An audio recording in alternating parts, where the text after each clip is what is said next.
আসসালামু আলাইকুম, আমি রাহিম আর আপনারা দেখছেন রাহি স্টোরিজ।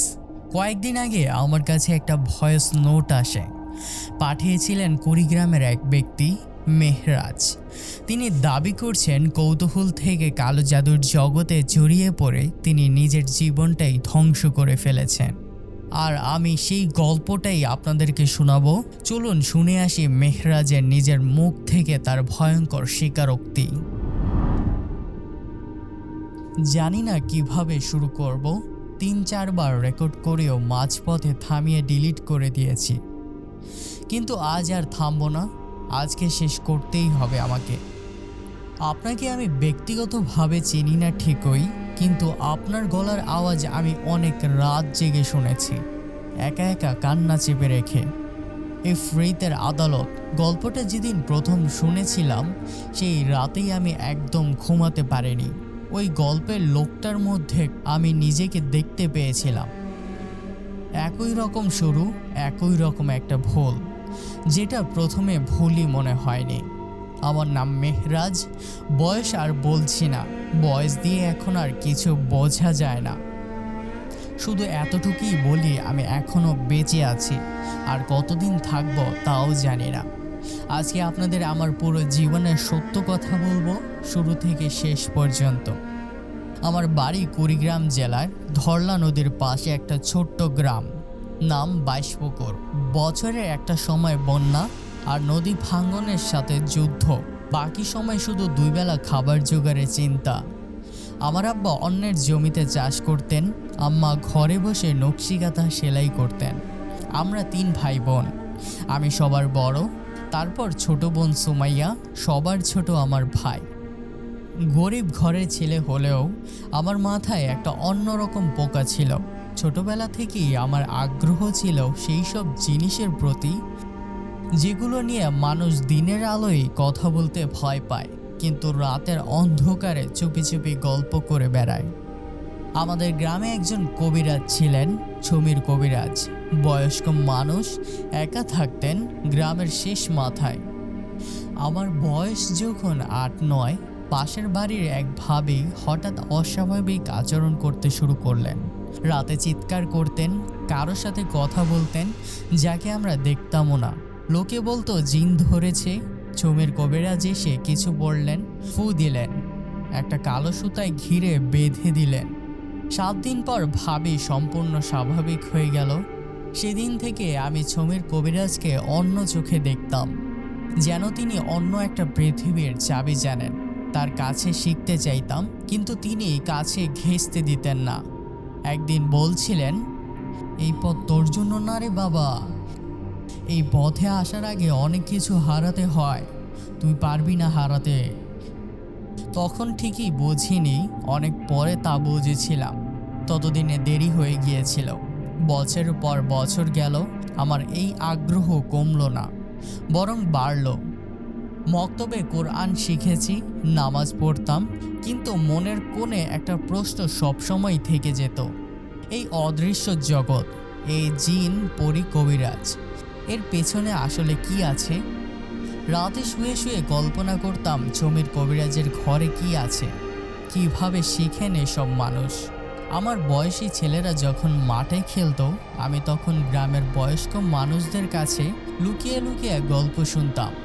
তাবিজ কিভাবে বানানো হয়, কোন রাতে কোন আমল করলে কি হয়, কবিরাজরা এই বিদ্যা কোথা থেকে পায়। এভাবে চলতে চলতে 18-19 বছর বয়সে আমার বোন সুমাইয়ার বিয়ের কথা চলল। যৌতুক আর খরচের টাকা জোগাড় করতে আমার আব্বা মহাজনের কাছ থেকে সুদে ধার নিলেন। বড় ছেলে হয়েও কিছু করতে না পারার অক্ষমতা আমাকে ভেতর থেকে পুড়িয়ে দিত।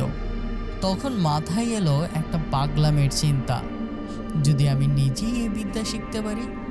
শুনেছিলাম পুরান ঢাকার বাংলা বাজারে এমন পুরনো বই পাওয়া যায় যা আর কোথাও পাওয়া যায় না। মামাতো ভাইয়ের ভর্তি পরীক্ষার কাজে ঢাকায় যাওয়ার সুযোগ পেলাম।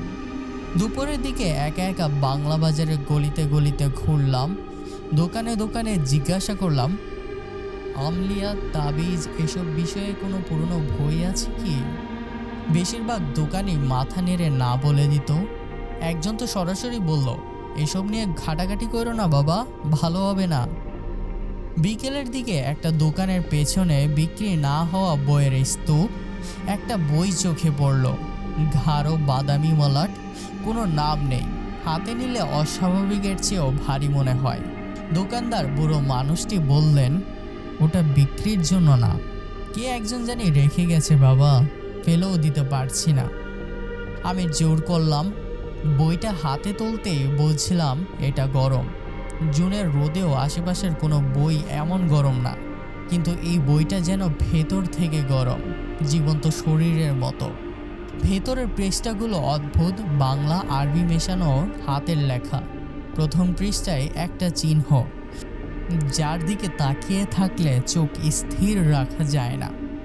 দোকানদার বললেন, 50 টাকা দিও, আর বই পইরা কিছু হইলে আমরা দোষ দিও না কিন্তু বাপু, আমি এসবের নাই।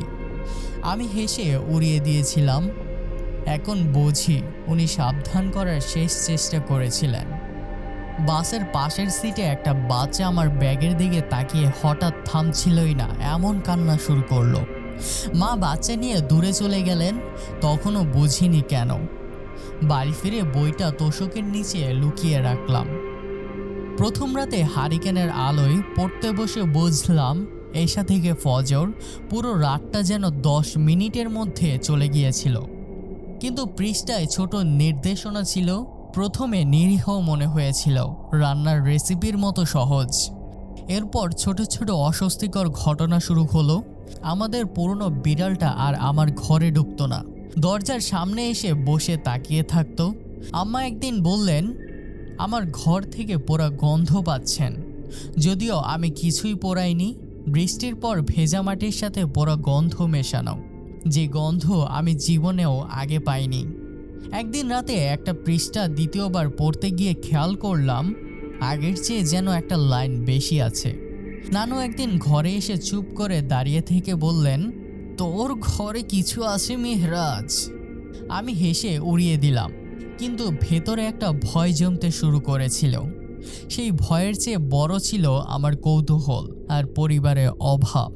বইয়ের মাঝামাঝি একটা পৃষ্ঠায় ছোট, প্রায় নিমন্ত্রণের মতো লেখা একটা অংশ ছিল। একা ঘরে প্রদীপ জ্বালিয়ে একটা লাইন 3 বার বলা।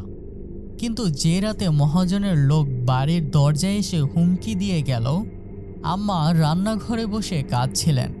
আমি আর নিজেকে আটকাতে পারলাম না। দরজা বন্ধ করে প্রদীপ জ্বালিয়ে হাত কাঁপতে কাঁপতে 3 বার লাইনটা বললাম। তারপর যা হয়েছিল সেটা আজও বলার সাহস হয় না। শুধু এতটুকুই বলি, প্রদীপের শিখা নেবার পর থেকে আমি আর কখনো একা ছিলাম না। 3 দিন জ্বরে পড়লাম কোনো কারণ ছাড়াই। আর সেই সপ্তাহে খবর এলো মহাজনের রাতের মধ্যে স্ট্রোক করে শরীরের এক পাশ অচল হয়ে গেছেন। তার ছেলে এসে বলে গেল, সুদের কথা আপাতত ভাবতে হবে না। হাত পা ঠান্ডা হয়ে গিয়েছিল আমার, কারণ আমি জানতাম এটা কাকতালীয় কোনো ঘটনা না। কাউকে কিছু বলিনি, কিন্তু সেই দিন থেকে আমার ভেতরে একটা নতুন অনুভূতি জন্ম নিল, ভয়ের চেয়েও বড়, নেশার মতো। বইয়ের ভাষা এত অস্পষ্ট ছিল যে একা একা বেশি দূর যাওয়া যাবে না, একজন গুরু দরকার হয়ে পড়ল। তখনই প্রথম শুনলাম জলিল ফকিরের নাম। নদী পার হয়ে একটা চরে, যেখানে নৌকা ছাড়া পৌঁছানো যায় না, সেখানে থাকতেন জলিল ফকির। ভালো মানুষেরা তার নাম মুখে আনতেন না, কিন্তু গোপনে অনেকেই যেতেন। শোনা যেত টাকা দিলে তিনি যে কারো সংসার, ব্যবসা, স্বাস্থ্য নষ্ট করে দিতে পারেন। তারপর একদিন দেখতে গেলাম। সেদিনের কথা আমার এখনো স্পষ্ট মনে আছে। নৌকা থেকে নেমে চরের বাড়িতে হাঁটতে হাঁটতে দূর থেকে তার ঘরটা দেখে অবাক হয়ে গিয়েছিলাম। বাইরে থেকে সাধারণ ভাঙাচোরা মাটির ঘর, কিন্তু ভেতরে ঢুকে দেখলাম মেঝেতে দামি কার্পেট, দেওয়ালে অজানা ভাষায় লেখা কাগজ, মোরগের পালক আর কালো কাপড়ে মোড়ানো পুটলি সাজানো। মাঝ বয়সী মানুষ, চোখ দুটোই কোনো বিশ্রাম নেই। মানুষ স্বাভাবিকভাবে যেমন চোখের পাতা ফেলে, তিনি সেটাও করতেন কম। কথা বলতেন নরম গলায়, প্রায় ফিসফিস করে, কিন্তু সেই গলার ভেতরে একটা ঠান্ডা ভয় মেশানো ছিল। তারপর আমি মহাজনের কথা বললাম তাকে। মহাজনের কথা শুনে তিনি হাসলেন এবং বললেন, তুই তো শুরুও করে দিয়েছস, বুঝতেও পারস নাই। তিনি তার কাজ নিয়ে এমন স্বাভাবিকভাবে কথা বলতেন যেন এটা দোকানের হিসাব। তিনি বলছিলেন আমাকে, মানুষ নিজ থেকেই আসে, আমি তো কারো কাছে যাই না, আমি শুধু ব্যবস্থা করি। মানুষের লোভ আর হিংসা কখনো শেষ হয় না, আমি না করলেও এই জিনিসটা থাকবে, আমি শুধু একটা রাস্তা। তখন কথাটা যুক্তি মনে হয়েছিল, এখন বুঝি এটাই ছিল প্রথম বিষ যে আমি নিজের হাতে গিলেছিলাম। প্রথম কাজ ছিল একটা বিয়ে ভাঙ্গা। এক লোক চেয়েছিল পুরনো শত্রুতার বদলা নিতে, প্রতিবেশীর ছেলের বিয়ে ভেঙে দিতে। ভেতরে একটা অজানা কণ্ঠ বলছিল এটা পাপ, কিন্তু সেই কণ্ঠের চেয়ে বড় হয়ে গিয়েছিল পরিবারের অভাব আর জলিলের প্রতিশ্রুতি, টাকার অঙ্ক। তারপর আমি কাজটা করলাম, কিভাবে বলবো না। এক সপ্তাহে বিয়েটা ভেঙে গেল, দুই পরিবারের মধ্যে শত্রুতা বাড়ল, আর আমার হাতে এলো জীবনের প্রথম হারাম টাকা। সেই টাকা হাতে নিয়ে কেঁদেছিলাম বটে, কিন্তু সেই টাকা দিয়ে প্রথমবার আব্বাকে স্বস্তির নিঃশ্বাস নিতে দেখেছিলাম। তারপর শুরু হলো আমার আসল জীবন। মাসের পর মাস জলিলের সাথে কাজ করে গেলাম। একজন স্বামীর মনে স্ত্রীর প্রতি অকারণে সন্দেহ ঢুকিয়ে একটা সংসার ভেঙে দিয়েছি। বহু বছরের একটা প্রেমের সম্পর্ক এমনভাবে নষ্ট করেছি যে দুজন মানুষ একে অপরকে সহ্যই করতে পারত না। একটা সফল দোকানদারের ভাগ্য ঘুরিয়ে দিয়েছি। দোকানদার কয়েক মাসে সর্বশান্ত হয়ে গিয়েছিল। দুই ভাইয়ের মধ্যে জমি নিয়ে এমন বিরোধ তৈরি করেছি যে তারা এখন একে অপরের মুখ দেখে না। একজন মহিলাকে অসুস্থ করে দিয়েছিলাম এমনভাবে যে রোগের নাম কখনো ডাক্তার বলতেই পারেনি। প্রতিটা কাজের পর নিজেকে বলতাম এটাই শেষ। পরের সপ্তাহে আবার টাকার প্রয়োজন হতো আর জলিল আবার ডাকতো। মানুষ এভাবেই বদলে যায়। একসময় লক্ষ্য করলাম আমি আর কাঁদি না। নামাজ পড়া প্রায় বন্ধ হয়ে গিয়েছিল। নানুর চোখে চোখ রাখতে পারতাম না, আয়নায় নিজের চোখ রাখতেও সমস্যা হতো। আর এটাই আমাকে সবচেয়ে বেশি ভয় দেখাতো। জলিলের ঘরে রাতে তিনি প্রায় কারোর সাথে কথা বলতেন, যদিও আমরা দুজন ছাড়া কেউই ছিল না। একটা নাম ধরে ডাকতেন যা আমি এখানে বলবো না। সেই নাম শুনলে ঘরের লণ্ঠনের আলো নীলচে হয়ে যেত। আমার নিজের ঘরের রাতগুলো আর আগের মতোও ছিল না। প্রায় প্রতি রাতে একই স্বপ্ন, একটা খোলা মাঠ, সন্ধ্যার আলো, দূর থেকে একটা অবয়ব আমার দিকে তাকিয়ে আছে, যেটা প্রতি রাতে একটু একটু করে আসতো। ঘরে পায়ের শব্দ শুনতাম, যদিও বাড়ির সবাই ঘুমিয়ে। একদিন আমার আম্মার গলায় কেউ জানালার বাইরে থেকে আমার নাম ডাকলো, অথচ আম্মা তখন ঘরেই ঘুমিয়েছিলেন। জলিলকে বললে তিনি শুধু হাসতেন, তোর সাথে এখন থেকে কেউ একজন থাকবে। যত গভীরে যাবি তত স্পষ্ট হবে। ভয় পাওয়ার কিছুই নাই যতদিন তুই ওকে রাগাস না। তারপর একদিন রাতে চরের ঘরের শহর থেকে এক রহস্যময় লোক এলো। ভালো পোশাক, যে কাজের কথা বললেন সেটা শুনে জলিল নিজেও কিছুক্ষণ চুপ করে রইলেন। মানুষটাকে শুধু ক্ষতি না, একদম শেষ করে দিতে হবে। জলিল প্রথমে রাজি হননি, কিন্তু টাকার পরিমাণ শুনে তার চোখে লোভ আর ভয় দুটোই দেখলাম। কাজের রাতে জলিল বললেন, তুই বাইরেই থাক আজকে আর ভিতরে আসিস না। যত শব্দই শুনিস তুই আমার কাছে আসিসই না। বাইরে বসে রইলাম। রাতটা শুরু হয়েছিল অস্বাভাবিক গরম দিয়ে, কিন্তু আধ ঘন্টার মধ্যে এমন ঠান্ডা নেমে এলো যে গায়ে লোম খাড়া হয়ে গেল। ঝিঝি পোকার ডাক, নদীর শব্দ সব একসাথে থেমে গেল, যেন কেউ সুইচ বন্ধ করে দিয়েছে। ভেতরে থেকে জলিলের গলায় প্রথম কমান্ডিং স্বর, পরে কাঁপুনি। প্রথমবার তাকে ভয় পেতে শুনলাম। কিছু একটা পরে ভাঙ্গার শব্দ, মেঝেতে ভারী কিছু টানার শব্দ, আর তারপর একটা চিৎকার যা মাঝপথে থেমে গেল, যেন কেউ তার গলা চেপে ধরেছে। তারপর এমন নিস্তব্ধতা যেন হৃৎপিণ্ডের শব্দ শুনতে পাচ্ছিলাম। অনেকক্ষণ পর সাহস করে দরজার কাছে গেলাম। ভেতর থেকে বন্ধ দরজা হালকা খোলা, যদিও কেউ বের হয়নি। জলিল মেঝেতে পড়ে আছেন, চোখে এমন আতঙ্ক যা আমি কখনো কোনো মানুষের আগে দেখিনি। ঘরের সব জিনিস উল্টে ভাঙ্গা, কিন্তু বাইরে বাতাসের পাতাও নড়েনি। আমি ছুটে পালিয়েছিলাম, নৌকা ঠিকমতো চালাতেও পারিনি। কয়েকদিন পর খবর গেল জলিল ফকির হার্ট অ্যাটাকে মারা গেছেন। যারা চিনত তারা চুপি চুপি বলতো ওনার গায়ের জিনই ওনাকে নিয়ে গেছে হয়তো।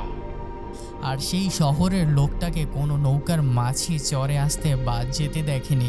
কয়েক সপ্তাহ আর চরের দিকে যায়নি, ভয়ে লজ্জায়। কিন্তু একটা রাতে চোখ বন্ধ করার ঠিক আগে জলিলের কণ্ঠে কেউ আমার নাম ধরে ডাকলো, মেহরাজ। অথচ আমি নিজের চোখে দেখছিলাম তিনি নিঃশ্বাসহীনভাবে পড়ে আছেন। তাহলে আমার ঘরে কে ডাকলো আমাকে? সেই রাতের পর প্রায় 1 মাস ঠিক মতো ঘুমাতে পারিনি। কিন্তু মানুষ অদ্ভুত প্রাণী, এক সময় শুয়ে যায়। জলিল মরার আগেই কাউকে কাউকে আমার নাম বলে গিয়েছিলেন, যেন আমাকে তার জায়গায় রেখে গিয়েছিলেন। আমি একা কাজ শুরু করলাম। প্রথমে ভয়ে ভয়ে, পরে সাহস বাড়ল, আর সাহসের সাথে বাড়ল নাম। 1 বছরের মধ্যে এলাকার সবচেয়ে পরিচিত কবিরাজ হয়ে গেলাম। পাকা দালান উঠল, সুমাইয়ার বিয়ে হলো, আব্বারও কষ্ট কমলো। কিন্তু যে টাকা মানুষের কান্নার বিনিময়ে আসে, সেই টাকার ঘরে শান্তি আনে না। আব্বা একদিন সরাসরি জিজ্ঞাসা করলেন, তুই আসলে কি কাজটা করিস মেহরাজ? আমি মিথ্যা বললাম। আব্বার চোখে প্রথমবার অবিশ্বাস দেখলাম। আম্মা রাতে আমার ঘরের দরজার বাইরে দাঁড়িয়ে দোয়া পড়তেন, ভেতরে ঢুকতেন না।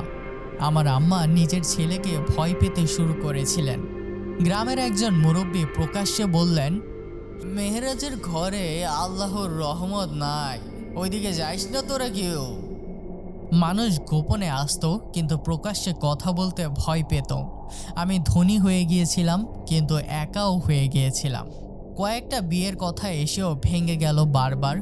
একবার কনের বাবার রাতে স্বপ্ন দেখে সকালে বললেন, মাফ করেন, এই বিয়ে হবে না।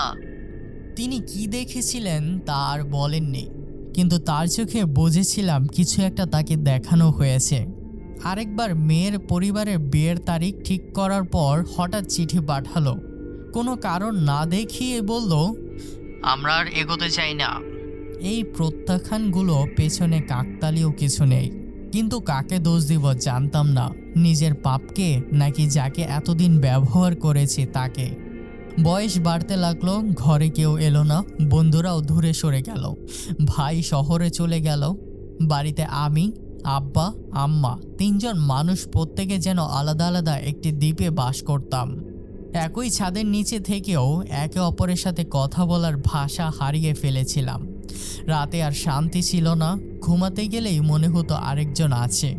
বুকের ওপর প্রচণ্ড একটা ভার অনুভব করতাম, নিঃশ্বাস আটকে যেত। শুধু মনে মনে আয়াত পড়ার চেষ্টা করতাম। মাথার ভেতরে মাঝে মাঝে অন্য কারো ঠান্ডা হিসেবে চিন্তা ঢুকে যেত। গভীর রাতে আগে যাদের ক্ষতি করেছিলাম তাদের মুখ মনে পড়ত। সেই স্বামীর যার আত্মহত্যার চেষ্টার খবর পেয়েছিলাম, সেই মেয়েটা যে সারা জীবন বিয়েই করেনি। অপরাধ বোধ প্রতিদিন একটু একটু করে আমাকে ভেতর থেকে খেয়ে ফেলছিল। যেদিন সম্পূর্ণভাবে কাজ বন্ধ করার সিদ্ধান্ত নিলাম, ঘরের প্রতিটা কোণ থেকে অসংখ্য গলায় আমার নাম ডাকছে। যাদের ক্ষতি করেছিলাম তাদের সবার কণ্ঠ মিলিয়ে। ঘুম ভেঙে দেখলাম সারা গায়ে ঘাম, আর ঘরের লাইট নিচ থেকে কয়েকবার জ্বলে নিভে। পরের কয়েক সপ্তাহ ছিল জীবনের সবচেয়ে কঠিন সময়। সেই ভার আগের চেয়েও ভারী হয়ে ফিরল। কানের কাছে ফিসফিস, আর এক রাতে ঘরের কোণে অন্ধকার মানুষের মতো আকৃতি, কিন্তু ভুল অনুপাতের কিছু একটা দাঁড়িয়ে থাকতে দেখলাম। চোখ সরিয়ে নিতে বাধ্য হলাম, ভয়ে না, এক অদ্ভুত অস্বস্তিতে। বুঝেছিলাম যাকে এতদিন ব্যবহার করেছি সে এত সহজে ছেড়ে দেবে না। কিন্তু এবার পালালাম না, কাজেও ফিরলাম না। প্রতিদিন রাতে নামাজে দাঁড়ালাম, আয়াতুল কুরসি পড়লাম, হুজুরের কাছে রুকিয়া করলাম। প্রথমবার পুরোপুরি কাজ করিনি, দ্বিতীয়বার কিছুটা স্বস্তি পেলাম। আজ এতদিন পর সম্পূর্ণ মুক্ত হয়েছি বলতে পারি না। মাঝে মাঝে এখনও সেই উপস্থিতির অনুভব করি, কিন্তু এখন জানি কি করতে হয়। নামাজে দাঁড়াতে হয়, আল্লাহকে ডাকতে হয়। সম্পূর্ণ মুক্তি পাইনি, কিন্তু বেঁচে আছি। এই বয়সে গ্রামের সবার ঘরে নাতি নাতনি খেলে বেড়ায়, আমার ঘরে কেউ নেই। আব্বা 3 বছর আগে মারা গেছেন। শেষ দিন পর্যন্ত আমার সাথে ঠিকমতো কথা বলেননি। আম্মার চোখে এখনও সেই অবিশ্বাস দেখি। ভাই বোন দূরে দূরে থাকে, বিয়ে আমার কখনো হয়নি, হবে বলেও মনে হয় না। আজ এই রেকর্ডিং পাঠাচ্ছি কারণ মনে হয়েছিল কাউকে এই কথা বলতে না পারলে ভেতরেই হয়তো মরে যাব। যারা শুনছেন শুধু একটা কথাই বলতে চাই, জীবনে যত কষ্টই আসুক, যত অভাবই থাকুক, কখনো এমন কোনো শক্তির দিকে হাত বাড়াবেন না যা অন্যের ক্ষতি করে আপনাকে কিছু দিতে চায়। মনে রাখবেন, অন্যের ক্ষতি করার জন্য যে শক্তি ব্যবহার করা হয় সেই শক্তি একদিন নিজের জীবনও ধ্বংস করে দেয়। আমি বেঁচে আছি, কিন্তু আমার জীবন বলতে যা বোঝায় তা অনেক আগেই শেষ হয়ে গেছে। আল্লাহ আমাকে ক্ষমা করুন, আর আপনাদের কখনো যেন আমার পথে হাঁটতে না হয়। আসসালামু আলাইকুম।